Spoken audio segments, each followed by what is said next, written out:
அதனுடைய 11வது வசனம்.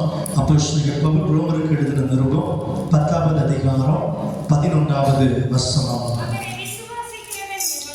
அவரை விசுவாசிக்கிறவன் எவனோ அவர் வெட்கப்படுவதில்லை என்று வேதம் சொல்லுகிறது. ஆமென் சொல்லுங்க. அல்லேலூயா.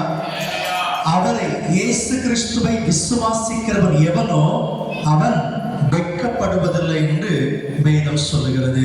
வேதம் சொல்லுகிற வார்த்தை உண்மையா பொய்யா? ஹலோ, வேதம் சொன்ன வார்த்தை உண்மையா பொய்யா? உண்மை. உண்மை. என்ன வார்த்தை சொல்லி இருக்கிறது? விசுவாசிக்கிறவங்க இந்த வேளையில சில காரியத்தை நம்மளோட கூட பகிர்ந்து கொள்ளுகிறேன். விசுவாசம், வெட்கப்படுகிறது, ரெண்டு விஷயங்கள் இதில் அடங்கி இருக்கிறபடியினால இந்த ரெண்டு காரியத்தை நம்மளோடு கூட பகிர்ந்து கொடுக்க விரும்புகிறேன். கர்த்தர் ஆசீர்வதிப்பாராக. ஒருவேளை கேட்டுக்கொள்ளுகிற உங்க வாழ்க்கையில வெட்கப்படுகிற சூழ்நிலைகள் இருக்குமானால் நீங்க நம்பலாம், நீங்கள் ஒரு நாளும் வெட்கப்பட்டு போவதில்லை. அல்லேலூயா, அல்லேலூயா. ஆமென். சில வசனங்களை நம்ம வாசிக்கலாமா?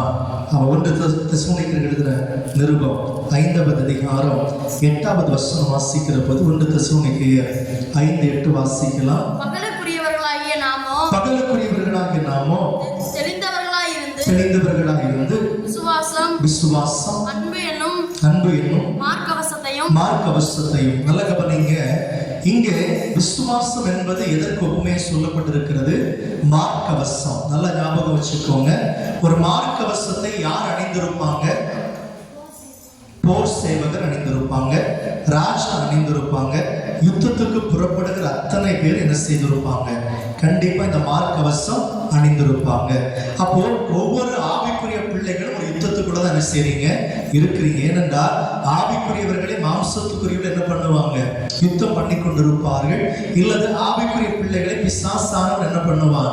யுத்தத்துறை பண்ண தீவிரிப்பனப்போ கிறிஸ்துவை ஏற்றுக்கொண்ட ஒவ்வொரு ஆவிக்குரிய பிள்ளைகளும் மார்க்கவசமாகிய விசுவாசத்தை கண்டிப்பா அணிந்திருக்கணும். ஆமென். அல்லேலூயா, அல்லேலூயா. யுத்தத்துக்கு நல்லா போயிட்டு நெஞ்சில குண்டடி பாய்த்து வருவதற்கு தேவன் நம்மை அழைக்கவில்லை. யுத்தத்தை ஜெயித்து வருவதற்காகவே கர்த்தர் அழைத்திருக்கிறார். அல்லேலூயா. அப்ப இந்த யுத்தத்துல இந்த விசுவாசம் ஆகிய மார்க்கவசத்தை அணிந்து கொண்டிருக்க வேண்டும்.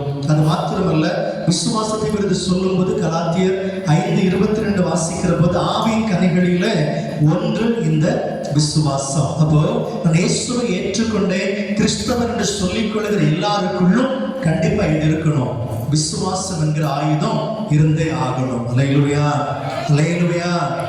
பெரும்பாலும் இந்த ஆயுதம் மார்க்கவசத்தை தரிக்காத நபர்கள் கிடையாது. ஏனென்றால் எதிரியுடைய ஒவ்வொரு ஆயுதம் இங்கதான் வரும், மார்புக்கு தான் வரும், நெஞ்சை குறிவைத்து தான் வரும் என்பதை மறந்து போக வேண்டாம். எனவே இந்த உலகத்தின் அதிபதியாக பிசாசுடைய கிரியைகளும் நம் நெஞ்சை காயப்படுத்துவதற்காய், இருதயத்தை வேதனைப்படுத்துவதற்காய் கூட கடந்து வரலாம். ஆனால் விசுவாசம் என்கிற மார்க்கவசத்தை அணிந்திருக்கிற ஒவ்வொருவரை குறித்து வேதம் சொல்கிறது, அவர்கள் நிச்சயமாய் வெட்கப்பட மாட்டாங்க. ஆமென். அல்லேலூயா, அல்லேலூயா.